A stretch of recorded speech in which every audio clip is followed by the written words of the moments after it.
নমস্কাৰ, মই অঞ্জলি দাস। মোৰ আন এটা ৰেচিপি ভিডিঅ'লৈ আপোনালোক সকলোকে স্বাগতম জনাইছোঁ। সকলো নিশ্চয় ভালে আছে।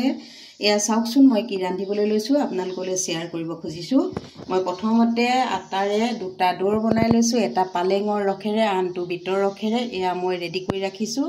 ইয়াৰ পাছতে মই এটা মিঠা টমেটৰ ভাজি বনাবলৈ লৈছোঁ। এইটোত আছে বিলাহী, মটৰ,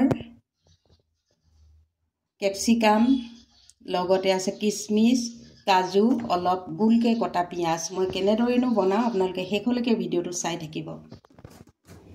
এয়া মোৰ কেৰাহীখন তেল গৰম হ'বলৈ আৰম্ভ কৰিছে। এতিয়া মই ইয়াতে দিছোঁ অকণমান পাঁচফোৰণ। পাঁচফোৰণটো দিলে আচলতে চেণ্টটো ভাল হয়, সেইবাবে দিয়া হৈছে। আৰু বতৰ কেনেকুৱা আপোনালোকৰ ফালে? নিশ্চয় বতৰ ডাৱৰীয়া। আমাৰ ইয়াত বহুত বতৰ ডাৱৰীয়া, জানেনে? গৰম গৰম কিবা ৰেচিপি খাবলৈ মন যায়। এতিয়া মই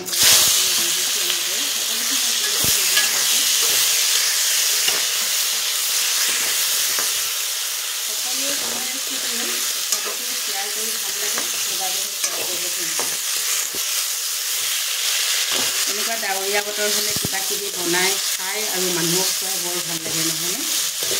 আচলতে গৰম জ্বলা কিবা এটা হ'লে যেন ভাল লাগে। বতৰটো চাই তেনেকুৱা এটা বনাই ৰান্ধি খুৱাবলৈ মানুহক মন যায়, নিজেও খাবলৈ মন যায়। মই পিছে খোৱা বোৱাত কেঁচা, মই বৰ খোৱা বোৱাত পাকৈত নহয়। আপোনালোকে নিশ্চয় ভাবে মানুহগৰাকীয়ে বহুত খাব পাৰে চাগে, ইমান বনাই বনাই দি থাকে। কিন্তু মই আচলতে একো খাব নোৱাৰোঁ। মই ল'ৰা ছোৱালী বা আনক খুৱাইহে ভাল পোৱা মানুহ। এয়া ইয়াতে মই আন্দাজমতে এতিয়া নিমখ দি দিছোঁ। নিমখৰ পাছত আহিল হালধি টেমাটো। এতিয়া মই ইয়াতে আন্দাজমতে হালধি অলপ দি দিছোঁ অকণমান কালাৰৰ কাৰণে। জলকীয়া গুড়ি দি দিছোঁ।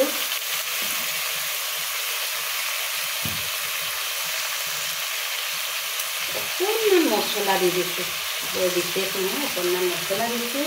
শেষত মই অলপ চেনি দি দিছোঁ। এনেদৰে অকণমান মিঠা, জ্বলা, টেঙা আটাইকেইটা সোৱাদ লাগিলে জিভাখনত কিবা এটা ভাল লাগে। এতিয়া মই এইখিনি এনেদৰে সিজিবলৈ দিম। তাৰপাছত মই লুচি কেইখন কেনেকৈ বনাম আপোনালোকে শেষলৈকে ভিডিঅ'টো চাব। এয়া চাওকচোন, লুচি কেইখনৰ কালাৰটো ইমানেই ধুনীয়া হৈছে দেখাত, খাবলৈও ভাল হ'ব।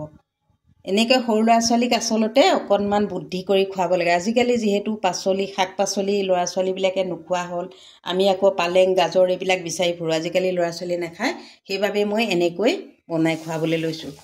আৰু এয়া তেলত দি দিছোঁ, ধুনীয়াকৈ ফুলি আহিব। এতিয়া কালাৰটো ইমান ধুনীয়া হৈছে চাওকচোন। ল'ৰা ছোৱালীয়ে আচলতে কালাৰটো দেখি আকৰ্ষণতে খাব খুজিব। সেইকাৰণে মাকবিলাকে এনেকৈ অকণমান বুদ্ধি কৰি ল'ৰা ছোৱালীক খুৱাব লাগে। এয়া হৈ গ'ল মোৰ আজি পালেং আৰু বিটৰ লুচি, লগতে ভাজি। আপোনালোককতো দেখাইছিলোঁৱে। আপোনালোকৰ নিজৰ নিজৰ সন্তানকেইটাক এনেদৰে বনাই খুৱাব, ভাল পাব তেওঁলোকে।